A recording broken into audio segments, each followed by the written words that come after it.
Hey, everybody. Good morning, good afternoon, good evening, depending on where you are in the world today.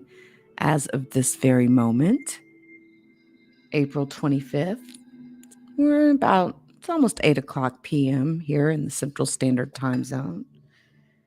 And first off, thanks everybody for being here today.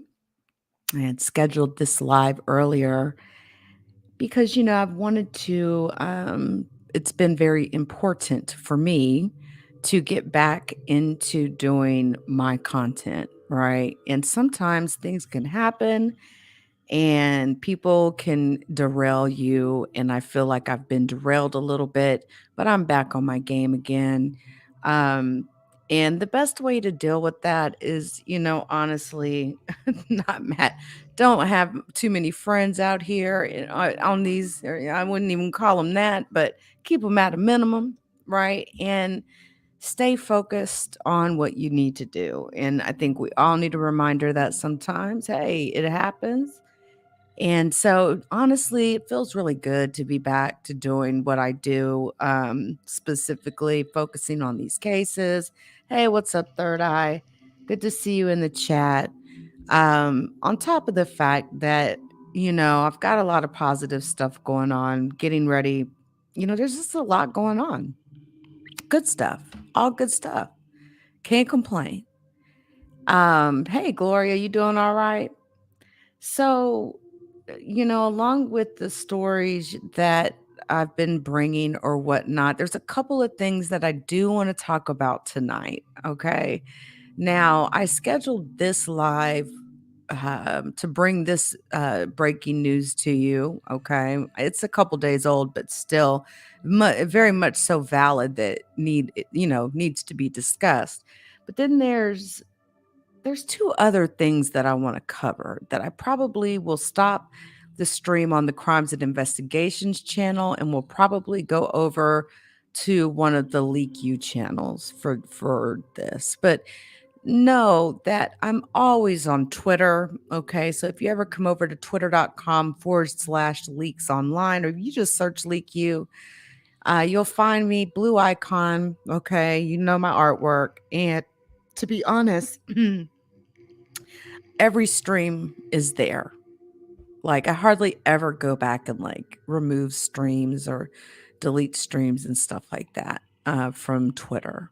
Twitter has a much more laxed policy when it comes to streaming. And thank you, Third Eye. Much love to you. I really appreciate that. Interloper Nation, baby, all day long. Now, shoot, not only do we got our main Interloper Nation page, now we got two others. So it's a very true statement to be said that when you do try to attack people's platforms and you try to take their platforms down, all you're going to do is build them even sturdier, baby. That's it. That's all. But let's get on into this particular case. And then again, I want to talk about two things. Number one, a news clip that I seen that just, I don't even understand. And then I want to talk about Miss Thought Selena Powell, okay? Because I did see, and I see, y'all, it's just a few things I have to say about that, okay? That girl has been gross and nasty for years, okay? And it's like she's been rewarded for doing so. It's kind of crazy. Like, you got people out here that try really hard to make ends meet, that out here mowing grass, selling tamales and shit. Then you've got bitches like that just seem to just, they can make 3 racks by letting Young Thug hit it from the back. I didn't even know. I ain't even gonna say that. You know what? I'm not even gonna say that. If she says he hit it for 3K, then I guess he hit it for 3K. But I'm of the opinion that he paid 3K too much as well. But what's up with all these young girls selling they poo nannies though? Like, come on. But let's start. Okay, let's start with something else first here because I'll get to talking about that. Meekiah Wadley. Meekiah Wadley is a woman that was murdered back in 1999. So, as we begin this part of the podcast, I just want to first start off and say welcome to all of you that are here in the Crimes and Investigations podcast. We just launched this podcast. So, this is episode number 2.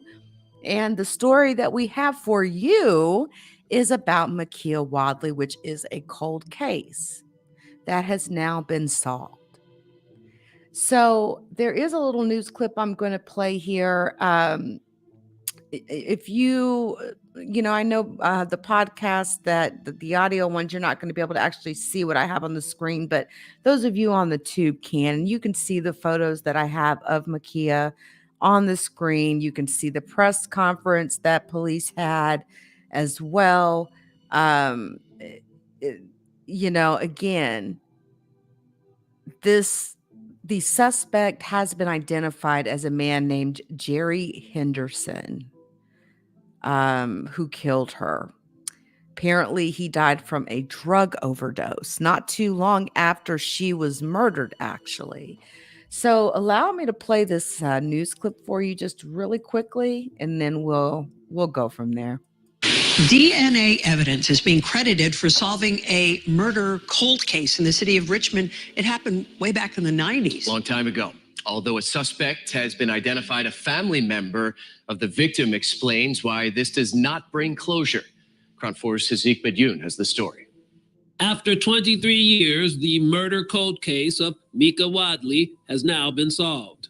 To Meekah's family and loved ones, I hope today brings a measure of peace and of closure. California Attorney General Rob Bonta held a press conference at the Department of Justice's DNA processing lab in Richmond, which he says played a key role in using familial evidence to identify the alleged murderer by connecting DNA collected at the crime scene to the DNA of a family member of the suspect. We were able to establish a list of likely first-degree relatives of the person responsible for Meekah's murder and ultimately helped our partners identify him. Officials identified the alleged killer as Jerry Lee Henderson. And although this particular suspect died some days after the murder, I am hopeful that the family of Meekah will have some degree of closure regarding their loved one's death. Richmond police investigators say back in January 1999, 28-year-old Meekiah Wadley was found dead in her apartment in Richmond. Over the years, the search for the murderer turned cold, but Richmond police investigators say they never gave up on the case. To Meekah's family and friends, nothing can make up for this tragic loss. But I hope that these efforts bring some sense of closure for all of you. Meekiah Wadley's niece says closure remains yet unfulfilled without knowing why she was killed. Why her? She wouldn't even hurt a fly. So young, so sweet. She was innocent. Never in a million years I thought something like this can happen. She had so many dreams she wasn't able to fulfill. Hazik Bediyoun, Crown 4 News. Beautiful woman. Beautiful woman. And, it's situations like that where there is no closure, really, in a lot of cases like this, unfortunately. That's why I've always said, God forbid, the day is always going to come when a person passes away. But sometimes I've often wondered, and even wondered out loud, is it better to die suddenly versus dying from an illness? Because if you die from an illness, you're going to die, right? And it's different than someone suddenly dying. And I've unfortunately experienced both in my personal life. So, when someone dies suddenly, that's something, it's real hard to get over something like that. It really, really is. Car crash, airplane crash, whatever, a murder. Do you know how many murders or unsolved murders, cold cases that are still active even now with evidence that isn't even getting processed? That's just sitting in boxes in storehouses? All right. Well, listen, I wanted to bring this to you because this is a cold case that has now been solved. Richland police have now identified that suspect, Jerry Henderson, as the killer of Meekiah Wadley. He again died of a drug overdose just a few days after her body was found. So that case is now solved, and I wish nothing but support for the family. I wish you all the very best. Now, we're going to move on into something else here. All right. And I'm kind of considering, actually, I am going to remove the crime and investigations stream from this here, because this is not a crime and investigations type stream.